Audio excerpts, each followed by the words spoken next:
ആളുകളെ കബളിപ്പിച്ച് പണം തട്ടുന്നതിന് തട്ടിപ്പുകാർ ഓരോ തവണയും പുതിയ വഴികളുമായാണ് രംഗത്തെത്തുന്നത്. ബാങ്ക് അക്കൗണ്ടുകൾ കാലിയാക്കുന്നതിനുള്ള അവരുടെ ഏറ്റവും പുതിയ തന്ത്രങ്ങളിലൊന്നാണ് കോൾ മെർജിംഗ് സ്കാം. അപരിചിതരായ ഒരാൾ വിളിച്ച് നിങ്ങൾക്ക് മികച്ച തൊഴിലവസരമുണ്ടെന്ന് പറയുകയോ അല്ലെങ്കിൽ ഒരു സുഹൃത്തിന്റെ നമ്പറിൽ നിന്നും ഇത് സംബന്ധിച്ച് നിങ്ങൾക്ക് സന്ദേശം ലഭിക്കുകയോ ചെയ്താൽ നിങ്ങൾ ശ്രദ്ധിക്കണമെന്ന് വിദഗ്ധർ മുന്നറിയിപ്പ് നൽകുന്നു. സാമ്പത്തിക ഇടപാടുകളിലെ പ്രധാന സുരക്ഷാ നടപടിയായ വൺ ടൈം പാസ്വേഡ് അഥവാ OTP ഉപഭോക്താക്കളെ കബളിപ്പിച്ച് മനഃപൂർവ്വമല്ലാതെ വെളിപ്പെടുത്താൻ ഈ പുതിയ തട്ടിപ്പ് ഉപയോഗിക്കുന്നു. ഇതിനെ തുടർന്ന് യൂണിഫൈഡ് പേയ്മെന്റ് ഇന്റർഫേസിന് അഥവാ UPI അടിയന്തര മുന്നറിയിപ്പ് നൽകിയിരിക്കുകയാണ്. ഉപഭോക്താക്കളുടെ അറിവില്ലാതെ അവരുടെ വൺ ടൈം പാസ്വേഡുകൾ വെളിപ്പെടുത്താൻ തട്ടിപ്പുകാർ ശ്രമിക്കുന്നതാണ് ഈ തട്ടിപ്പ്. ഇതിൽ നിങ്ങൾ വീഴരുത്. ജാഗ്രത പാലിക്കുകയും നിങ്ങളുടെ കയ്യിലുള്ള പണം സുരക്ഷിതമായി സൂക്ഷിക്കുകയും ചെയ്യുക. ഇത് സംബന്ധിച്ച് ബന്ധപ്പെട്ട വിദഗ്ധർ ജനങ്ങൾക്ക് മുന്നറിയിപ്പ് നൽകുന്നു. കോൾ മെർജിംഗ് സ്കാം അഥവാ തട്ടിപ്പ് നടത്തുന്നത് എങ്ങനെയാണ് എന്ന് പരിശോധിക്കാം. ഒരു അജ്ഞാത നമ്പറിൽ നിന്നുള്ള ഫോൺ കോളിലൂടെയാണ് തട്ടിപ്പ് തുടങ്ങുന്നത്.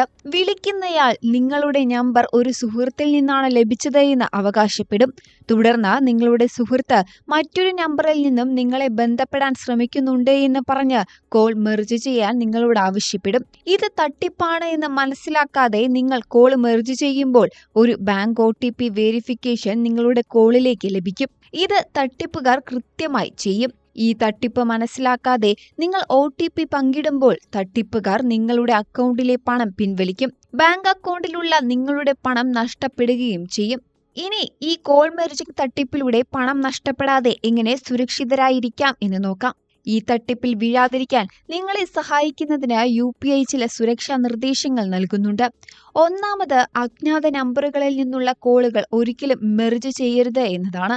അതുപോലെ തന്നെ കോളുകൾ മെർജ് ചെയ്യാൻ ആവശ്യപ്പെടുമ്പോൾ എല്ലായ്പ്പോഴും ജാഗ്രത പാലിക്കുക, പ്രത്യേകിച്ച് അജ്ഞാത ഉറവിടങ്ങളിൽ നിന്നുള്ളത്. വിളിക്കുന്നയാൾ നിയമാനുസൃതമായ ആളാണോ എന്ന് പരിശോധിക്കുക കൂടി ചെയ്യേണ്ടത് അത്യാവശ്യമാണ്. നടപടിയെടുക്കുന്നതിന് മുൻപ് നിങ്ങളുടെ ബാങ്കിൽ നിന്നോ അറിയുന്ന കോണ്ടാക്റ്റിൽ നിന്നോ ആണെന്ന് അവകാശപ്പെടുന്ന ആളെ നിങ്ങൾ സ്ഥിരീകരിച്ച് ഉറപ്പുവരുത്തേണ്ടതുണ്ട്. സംശയാസ്പദമായ രീതിയിൽ എന്തെങ്കിലും OTPകൾ ലഭിച്ചാൽ അത് റിപ്പോർട്ട് ചെയ്യുക കൂടെ ചെയ്യണം. ഇടപാട് സംബന്ധിച്ച് ഒരു OTP ലഭിക്കുകയാണ് എങ്കിൽ നിങ്ങളുടെ ബാങ്കിനെ അറിയിക്കുകയും ഉചിതമായ നടപടികൾ സ്വീകരിക്കുകയും ചെയ്യുക. അതേസമയം കേരളത്തിൽ സൈബർ തട്ടിപ്പുകളിലൂടെ ഒരു ദിവസം നഷ്ടപ്പെടുന്നത് 1 കോടിയോളം രൂപയാണ് എന്നാണ് റിപ്പോർട്ട്. കഴിഞ്ഞ 3 വർഷത്തിനിടെ കേരളത്തിൽ നിന്നും സൈബർ തട്ടിപ്പുകാർ വിവിധ ഓൺലൈൻ തട്ടിപ്പുകളിലൂടെ 1000 കോടിയിലധികം രൂപ കൊയ്തു എന്നാണ് റിപ്പോർട്ടുകൾ വ്യക്തമാക്കുന്നത്. 2022നും 2024നും ഇടയിൽ സംസ്ഥാനത്ത് നിന്നും സൈബർ തട്ടിപ്പുകാർ 1021 കോടി രൂപയാണ് തട്ടിയെടുത്തത് എന്ന് ഔദ്യോഗിക കണക്കുകൾ സൂചിപ്പിക്കുന്നു. അതിൽ കഴിഞ്ഞ വർഷം മാത്രം സംസ്ഥാനത്ത് നിന്നും 763 കോടി രൂപയാണ് തട്ടിപ്പുകാർ കൈക്കലാക്കിയത്. 2022 സൈബർ തട്ടിപ്പുകളിലൂടെ മലയാളികൾക്ക് 48 കോടി രൂപയാണ് നഷ്ടപ്പെട്ടത്. 2023 അത് 210 കോടിയായി ഉയർന്നു. സൈബർ തട്ടിപ്പുമായി ബന്ധപ്പെട്ട് 2024 സംസ്ഥാനത്ത് 41,426 പരാതികളാണ് രജിസ്റ്റർ ചെയ്തത്. ഇതിലും കൂടുതൽ പേർക്ക് വിവിധ ഓൺലൈൻ തട്ടിപ്പിലൂടെ പണം നഷ്ടപ്പെടാതിരിക്കാൻ സാധ്യതയുണ്ട് എന്നും അധികൃതർ പറയുന്നു. 2022 മുതൽ സൈബർ തട്ടിപ്പിലൂടെ നഷ്ടപ്പെട്ട തുകയിൽ ഏകദേശം 149 കോടി രൂപ അധികൃതർ കണ്ടെത്തി. 2024 ഇതിൽ ഭൂരിഭാഗം തുകയും വീണ്ടെടുത്തത്. ഇക്കാലയളവിൽ 76,000 തട്ടിപ്പ് പണമിടപാടുകൾ പോലീസ് മരവിപ്പിച്ചു. അതിലൂടെ 107.44 കോടി രൂപ കണ്ടെടുക്കുകയും ചെയ്തു.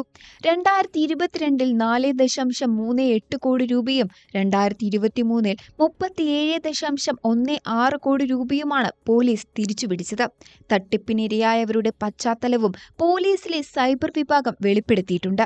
സൈബർ തട്ടിപ്പിനിരയായവരിൽ ഭൂരിഭാഗം പേരും സ്വകാര്യ സ്ഥാപനങ്ങളിലെ ജീവനക്കാർ, പെൻഷൻ ആനുകൂല്യങ്ങൾ പറ്റുന്നവർ വീട്ടമ്മമാർ, ബിസിനസ്സുകാർ എന്നിവരാണ് എന്ന് റിപ്പോർട്ടിൽ പറയുന്നു.